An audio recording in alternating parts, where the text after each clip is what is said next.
भारत और कनाडा के बीच रिश्तों में तल्खी नए स्तर पर पहुंच चुकी है। स्थिति यह है कि भारत ने कनाडा के बेतुके आरोपों के मद्देनजर ओटावा से अपने उच्चायुक्त और अन्य राजनयिकों को वापस बुलाने का फैसला कर लिया है। यह फैसला राजनयिकों की सुरक्षा सुनिश्चित करने के लिए लिया गया है। इसके साथ ही भारत ने नई दिल्ली में कनाडा के प्रभारी उच्चायुक्त समेत 6 राजनयिकों को निष्कासित यानी कि सस्पेंड कर दिया है। अब सवाल यह है कि आखिर कनाडा के प्रधानमंत्री जस्टिन ट्रूडो इस तरह से भारत से पंगा क्यों ले रहे हैं। इस वीडियो में हम आपको भारत और कनाडा के बीच चल रही तल्खी की एक एक बात बताएंगे और पूरा मामला आपको विस्तार से समझाएंगे, तो वीडियो को आप अंत तक जरूर देखिएगा।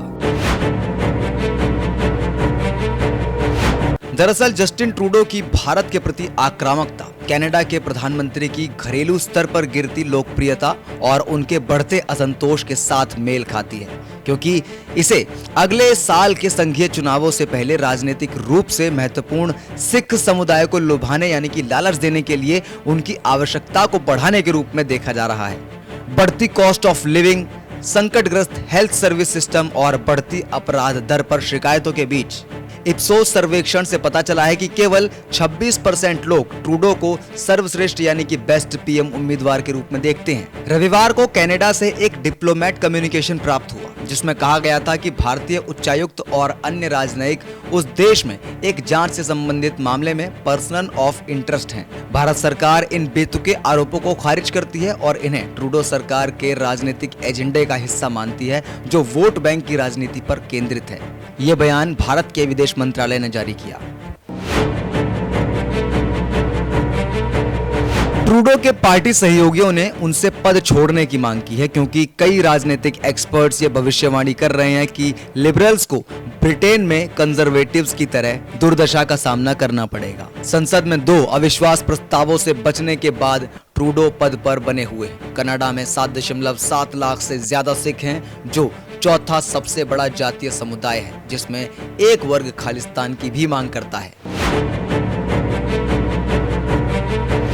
भारत हमेशा से ही खालिस्तान समर्थक अलगाववादियों पर ट्रूडो की नीति को लेकर संशय में रहा है। 2018 में प्रधानमंत्री नरेंद्र मोदी ने कनाडा के उच्चायोग में व्यवसायी जसपाल अटवाल को रात्रि भोज के लिए निमंत्रण दिए जाने पर विवाद के बीच देश की अपनी पहली आधिकारिक यात्रा के 6ठे दिन उनसे मुलाकात की थी। अटवाल को 1986 में वैंकूवर द्वीप में पंजाब के एक मंत्री की हत्या की साजिश रचने के मामले में दोषी भी ठहराया गया था, लेकिन बाद में उन्हें बरी कर दिया गया।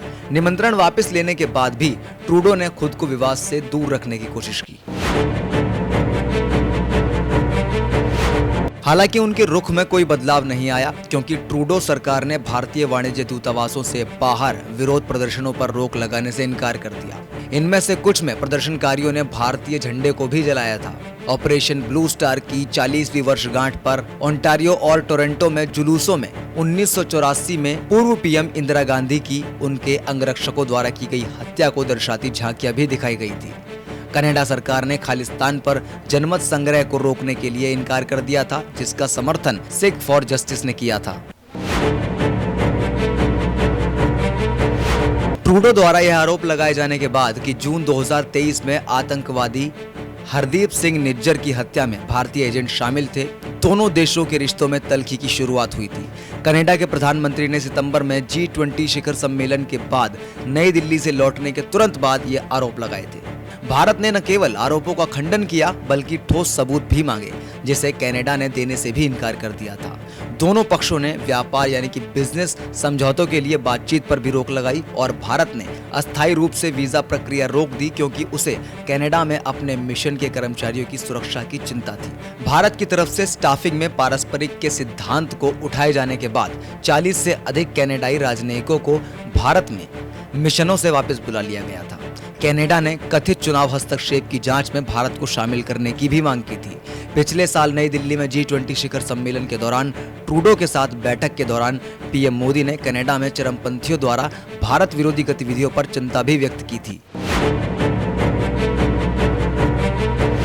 हालांकि यह पहली बार नहीं है कि अलगाववादियों ने भारत और कनाडा के बीच द्विपक्षीय संबंधों में बड़ी दरार पैदा की हो। ट्रूडो के पिता पूर्व प्रधानमंत्री पियरे ट्रूडो पर नई दिल्ली के साथ संबंधों को ठीक से न संभालने का आरोप लगाया था, क्योंकि 1980 के दशक में कनाडा के अधिकारी खालिस्तानी चरमपंथियों के खिलाफ कार्रवाई करने में एकदम फेल रहे थे और एक बार फिर यही खालिस्तान की मांग और अलगाववादियों और आतंकवादियों की वजह से भारत और कनाडा के बीच फिर से तलवार खिंची हुई है। आप देख रहे हैं सौगंध टीवी, सौगंध वतन की।